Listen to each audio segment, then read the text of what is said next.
Okay, you are lonely, there are the sorcerers who can teach you how to make gayuma. Okay?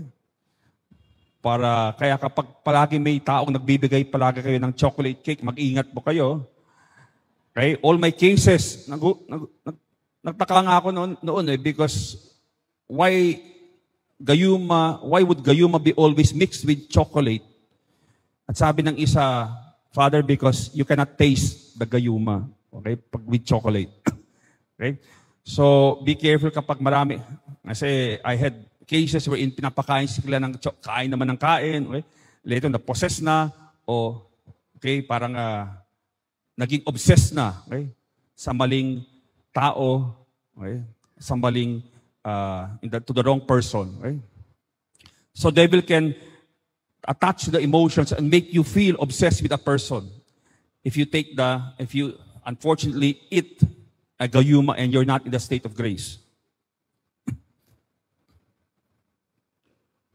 Okay, so this was a vision given to a saint, Mary of Agreda. Nung natalo ang mga demonyo, nung si Jesus ay pinako sa krus, okay, the demons gathered together and planned how to destroy families. At ito ang narinig ni Venerable Agreda. Demons assigned themselves to different tactics. Some charged themselves with perverting the inclinations of children at their conception and birth to attack their sexual identities. So even in the womb, you have already to pray for protection for your unborn child. Others to induce parents to be negligent in the education and instruction of their children, to cause hatred of parents among the children, and to create hatred between husbands and wives. So there are demons that are specializing in these attacks. So always maintain unity as a family. The more united a family is, the more in my experience, sa aking karanasan, when I see a family is very united, I see very little of the devil there. Okay? That means the presence of the devil is minimal in a family that is totally united. Okay? Pero kapag watak-watak, yung isang pamilya ay watak-watak, okay, one goes to mass at a certain time, yung isa hindi na nagsisimba, etc. I see when I go and deal with these families, they have so many demons attached to them that I had to exercise not only them, but also their homes. And so I always try to maintain unity as a family because that is a sign of the presence of Christ in the family. Kapag united yung isang pamilya, they do things together, the devil nandidiri sa dyan. And he wants to get out when there is always unity in a family. So division is a sign that a community or a family has already been infiltrated. Because the devil, bago siya umatake, he will divide and then conquer. He will isolate, then subjugate. Kaya mga kaso namin mga kabataan na napossess, usually, if I ask the relationship with their family members, yung mga relatives nila, yung kadalang magulang, they are isolated. May sariling mundo sila. Kaya the devil was able to work on their thinking, their emotions, talagang madali silang inatake ng demonyo. Because there was no spiritual, emotional, relational, psychological support. The devil had isolated them. So the more divided a family, the more one sees the presence of all the vices and all sorts of evil. Talagang pinaglaruan na ang pamilya na iyan. The more dysfunctional, emotionally, psychologically, and spiritually a family is, the more divided it is. The more a family is united in doing things like going to Mass, praying the Rosary, the more the presence of Christ is there. Because the Lord promised, where 2 or 3 are gathered in my name, I will be there. Right? Kaya nakakalungkot kapag yung ina lamang o yung tatay lang ang nagdadasal. Okay? All the rest are atheists na. Okay? But 2 members of a family praying together, the presence of Christ immediately is there. The more people are praying together, mas patindi ang presensya ng Panginoon doon sa pamilyang iyan. The more members of a family are gathered in prayer, the more powerful the Holy Spirit is. And the more powerful the presence of Christ is. And evil spirits sense that. Okay? Nandidiri sila at ayaw nila yung ganyang paligid kapag nandun sila sa loob ng tahanan na yan. Sabi ni Venerable Fulton Sheen, the diabolic comes from the Greek word to tear apart. The spirit of the diabolical is one that destroys unity, that breaks asunder. That's why the number one tactic now of the devil is to destroy marriage through divorce and all these other. Only God, it's God who joins, and only God can separate, and He will never separate what He has joined. God doesn't change His mind. God doesn't change His mind. He will give you all the graces to be faithful to your commitment. Because when you enter the vocation of matrimony, automatically that is the way that the Lord has chosen for you and has validated that this is the way that you will become holy. You will never become holy with someone else anymore.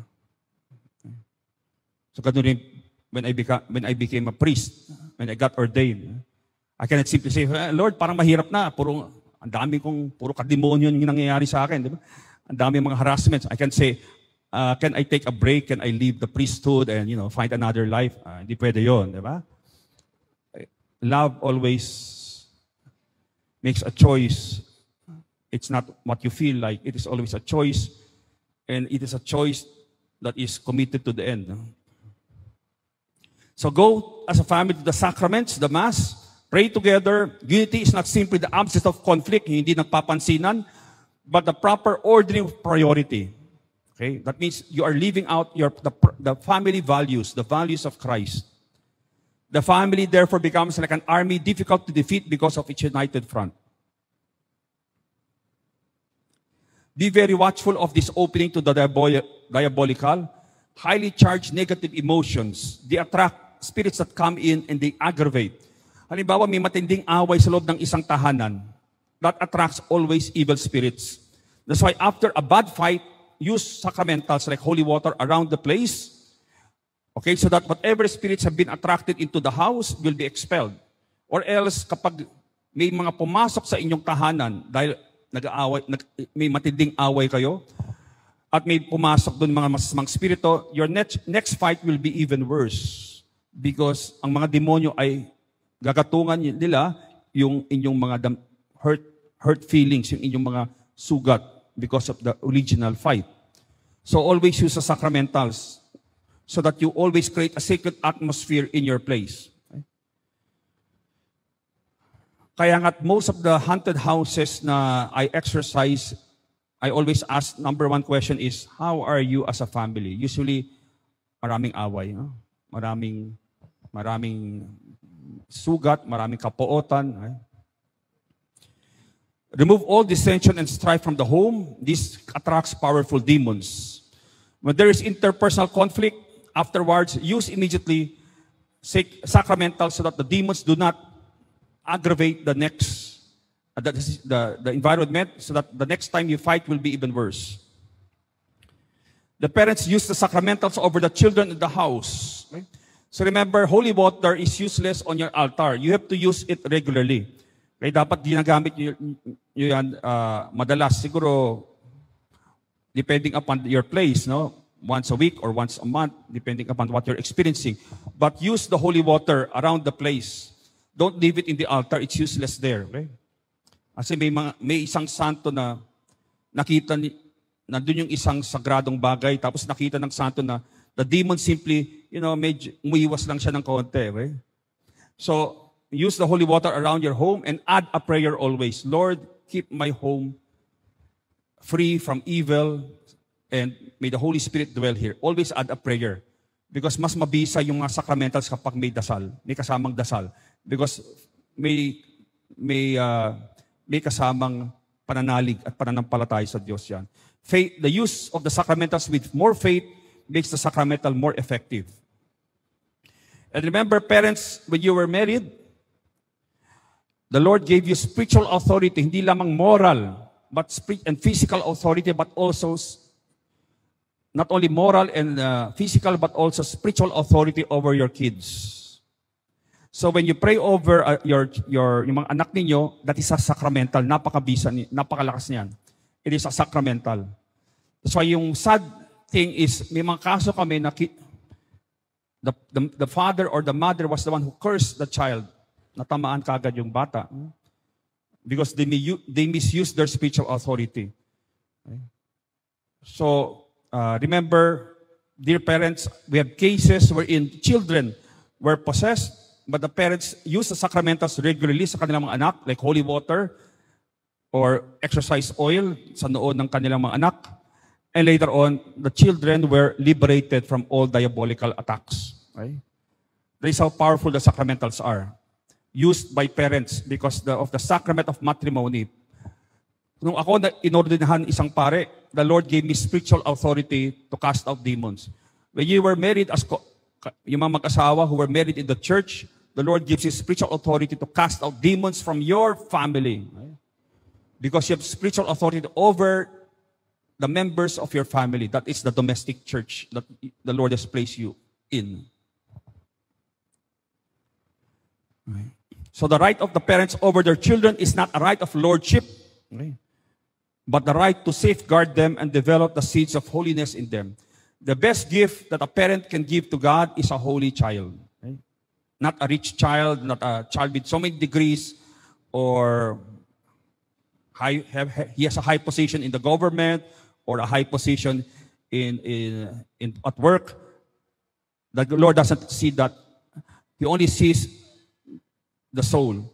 The greatest gift that a parent can give to God, to return back the gift of the child, is to give back a holy child. Right? Nagiging banal yung mga kaluluwa na ipinagkaloob sa kanila. Doing charitable works of mercy as a family. So also as a family, do things together. Something charitable. Because may mga pamilyang narcissistic. Sila-sila lang. Okay? So they think they are holy, but actually, they only care about one another. They don't care about other families or other people in need outside of their families. So maganda to train the children in the virtues and also to be able to experience God's blessing as a family. Do charitable works of mercy as a family. Okay? Together always.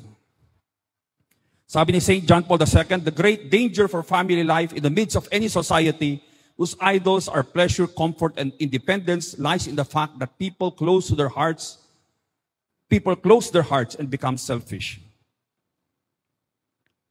Also have family devotions that the family finds meaning in. Like, for example, ngayon, kailangan yung devotion to the divine mercy, the chaplet. Okay?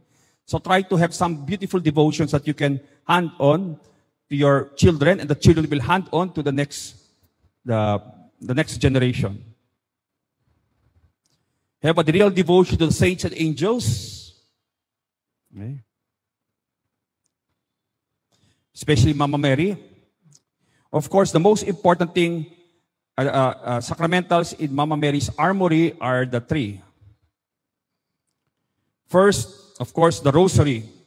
Our Lady herself said to Padre Pio, with this weapon you will win. So it's a weapon against the evil one. That sometimes the saints would use it over the possessed, putting a big rosary around the neck of the possessed.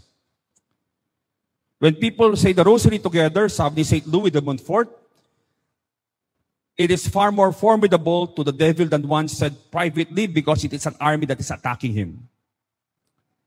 Our Lady revealed in the next sacramental, very important, ay yung scapular. Wear the scapular devoutly and perseveringly. It is my garment.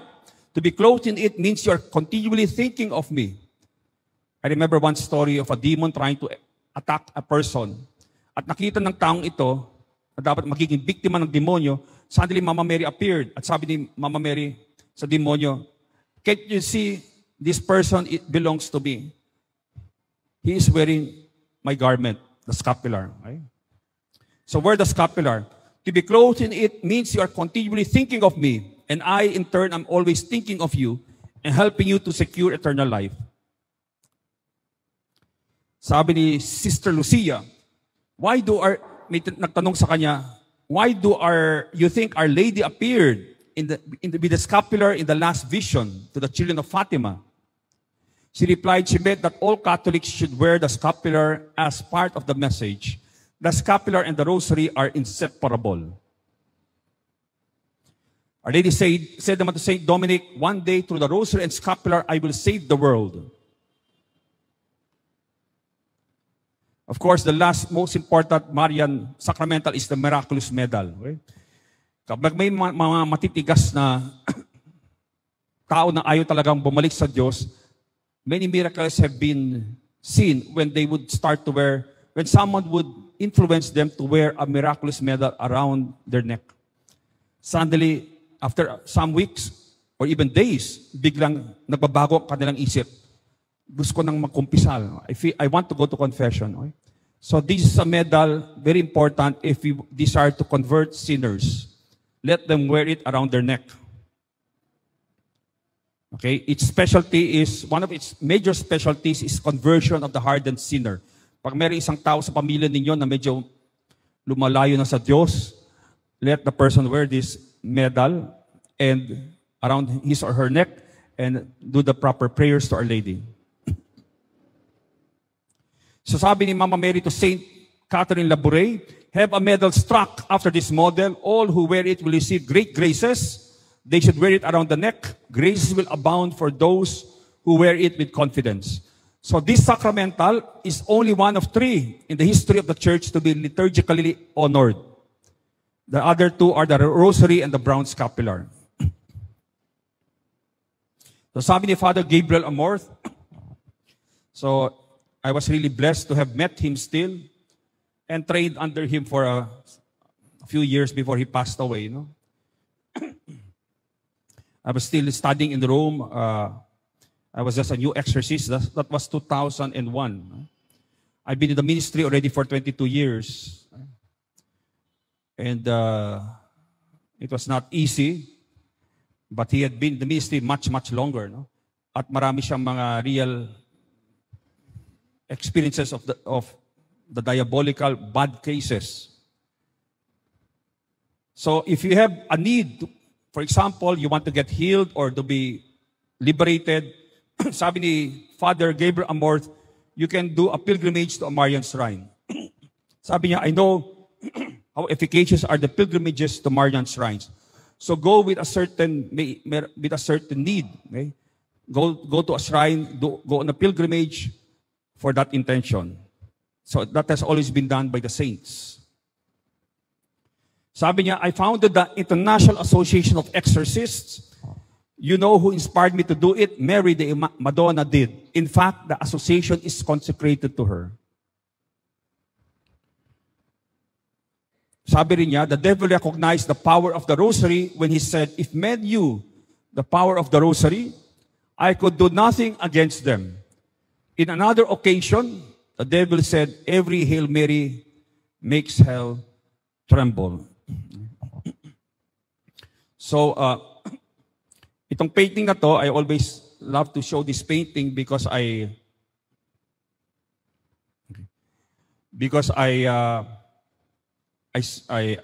saw that it is from 8th century it's 8th century old, 8th century pa yan. And it was found in the catacombs. And the prayer below it is, Hail Mary, full of grace, punch the devil in the face.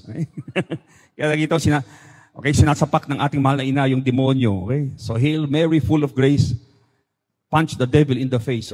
Nagulat nga ako kasi this is an 8th century mosaic painting in the catacombs. Sabi ko, meron palang humor din yung mga early Christians. No? Kahit sila ay pinapakain na sa mga leon at sinusundog na, no? They could still make these types of sayings. So the second most powerful saint in heaven is Saint Joseph.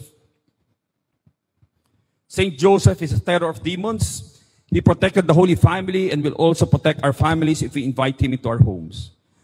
A powerful sacramental that we use, especially those attacked by the spirits of lust, of Asmodeus, is the Saint Joseph's cord.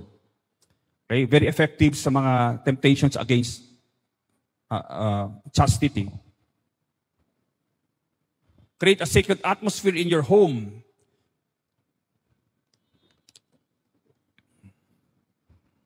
Make sure all rooms have sacramentals and all religious objects have to be blessed by a priest. Huwag lang kayo bili ng mga sacred religious objects at hindi nyo pinapabless sa pare.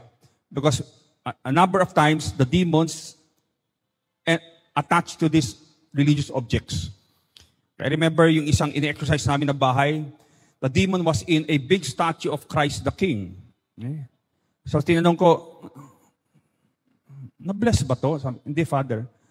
Okay, so the devil, whenever the family prays in front of the statue, the demons feel that they are being worshipped. So they attach to that object. So have all your religious objects blessed. Okay? By a priest. Make sure everyone has a blessed object on him, scapular, St. Benedict's medal. These medals manifest who we belong to. St. Benedict's medal, it's powerful medal against demons because that is its specialty, to the devil-busting medal.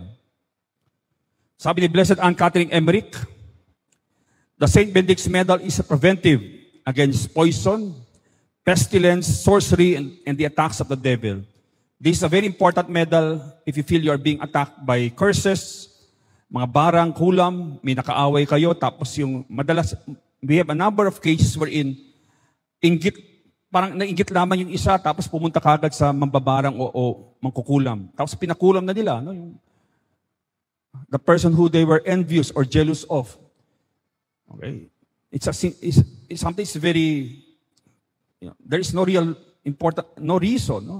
They curses to persons they don't like. So marami kaming kaso ganyan, naging biktima ng makulam at barang because of people who were jealous of them at kinaiingitan sila at nagpadala ng kulam. Usually you can send a curse. It can be as low as 2,000 pesos and as high as 5,000. Depende sa demon na pinadala, na ipapadala sa tao. Okay?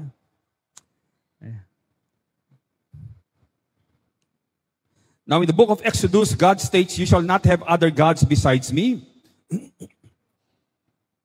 Idolatry and superstitious practices, having other gods and seeking other powers. Okay, so these are sins against the first commandment. So dispose from your home all occult paraphernalia, Buddhas, feng shui, good luck charms, any objects, magnets, crystals, oils that supposedly attract positive energies. These are not energies, these are spirits. And remove negative energies. God is enough. If He is not enough for you, then your spirituality is still pagan. Okay? So, tanggalin nyo lahat ito. Okay? Yan. Okay. Meron kayo, no? That cat is not a sacramental, ha? Yung puso na yan, hindi sacramental ng simbahan, okay? Yung sabi, come in, good luck, come in, good luck, come in, good luck. Okay, sabi ko nga, there is no swerte o malas, okay? You cannot attract positive things from the universe. Everything is under the divine power and control of God, okay? So dapat malinaw sa atin yan. Kasi pag gumamit ka ng maganto, then you are using spiritual means outside of the kingdom of God. At doon papasok ngayon yung mga masasamang spirito. In the beginning, the devil can give you some financial support, some benefits, pero may kapalit niyan ay mawawasak yung pamilya ninyo. You will see an increase in depression, suicide, mga away, lalalayan. Okay? And later on, after 7 years, usually, the devil takes back what he has given you. Biglang buwabagsak yung negosyo nyo. Hindi nyo alam kung bakit.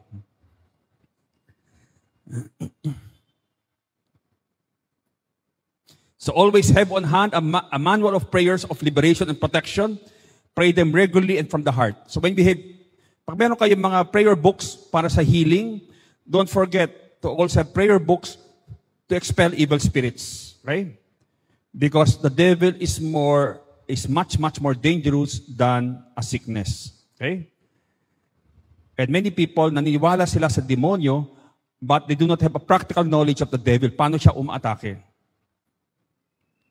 So, simple prayer of liberation is, in the name of Jesus, kasi iba kapag may encounter sila, mga engkanto, basta, umalis ka dito. Okay? Don't say that. Okay? You have to use always the name of Jesus. Because against a fallen angel, talo ka. So always, don't say, umalis ka dito. You say, in the name of Jesus, get out of this place.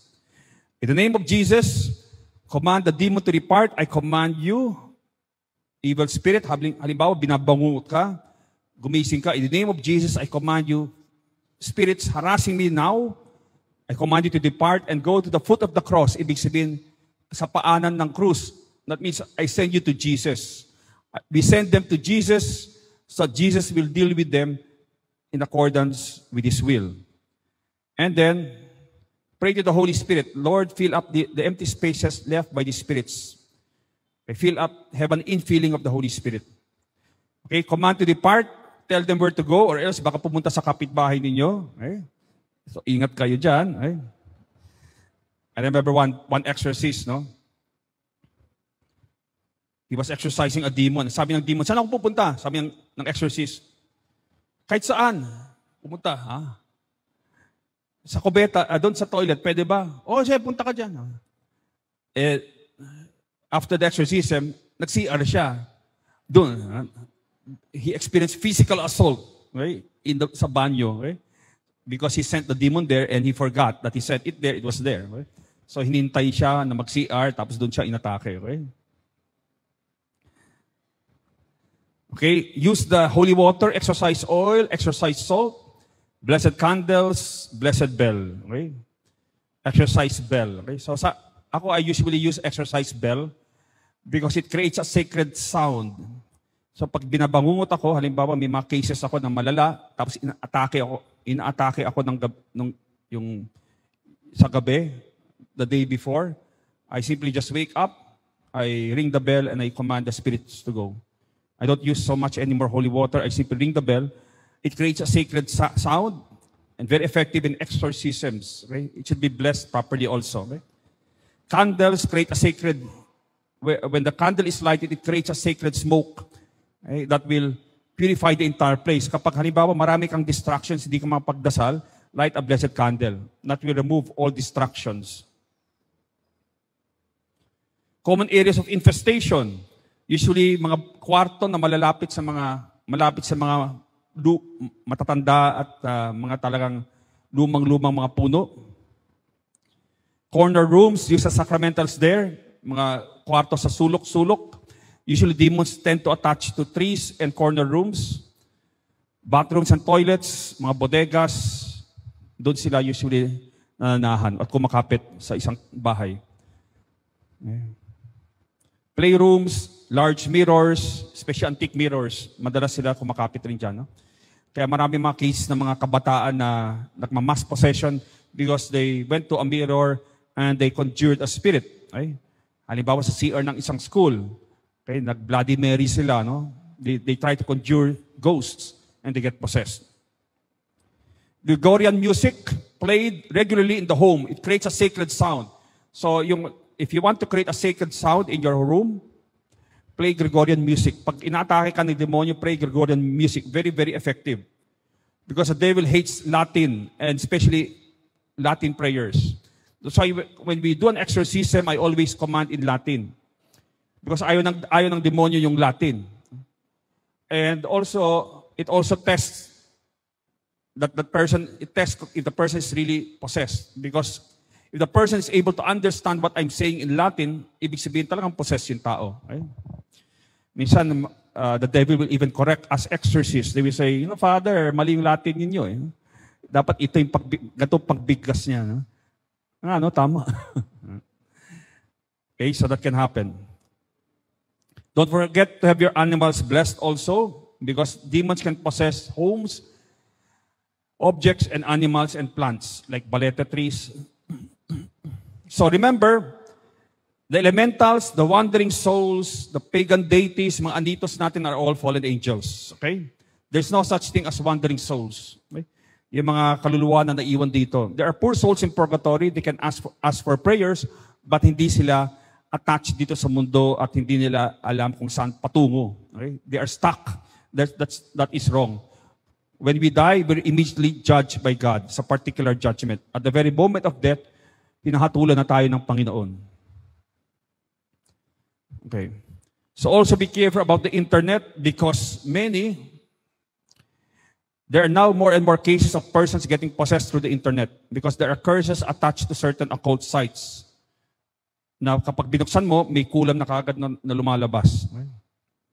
Also, sa AI, we have experienced that the devil can actually mimic AI. Akala mo may kausap kang AI, chatbot. Later on, actually, kausap mo na actually diabolical.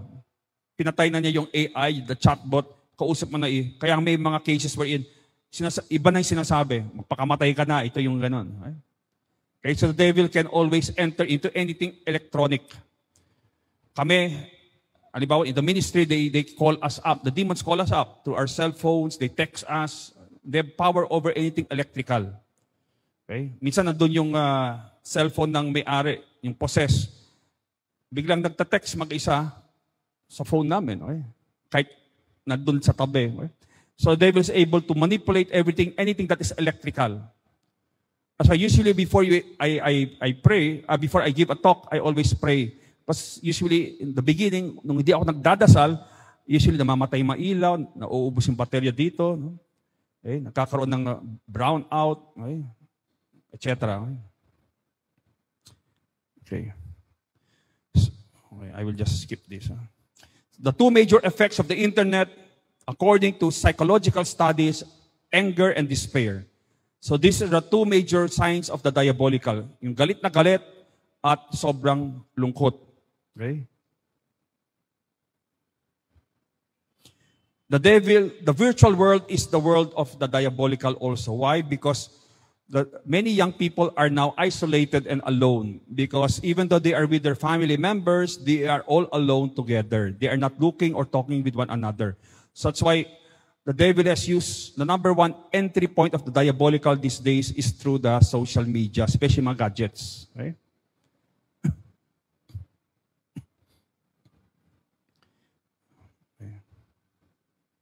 The social media also is used by the devil to create in us the number one sin of the devil, which is pride or narcissism, addiction to oneself. Everyone ends up alone and lonely because all are saying, look at me. Right? No one is looking at the other because everybody is narcissistic.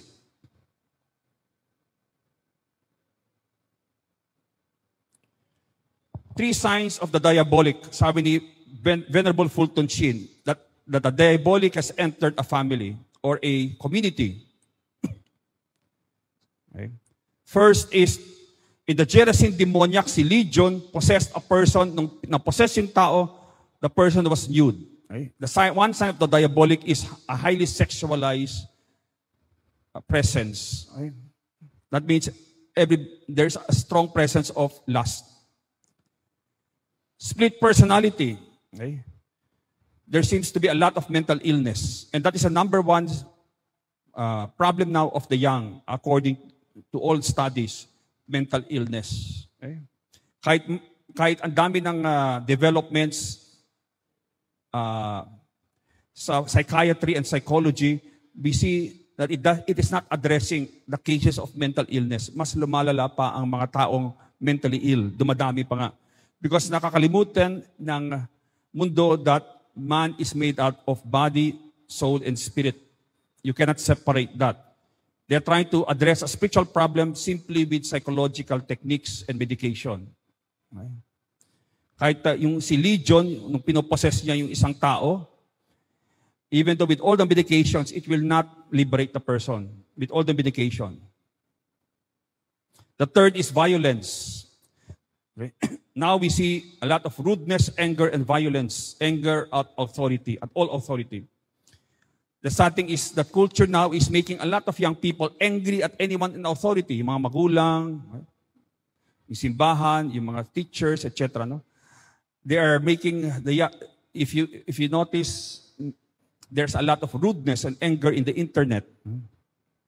So these are three signs that the devil has entered into a certain place. Okay, also have a devotion to the angels. Who are the angels? Okay.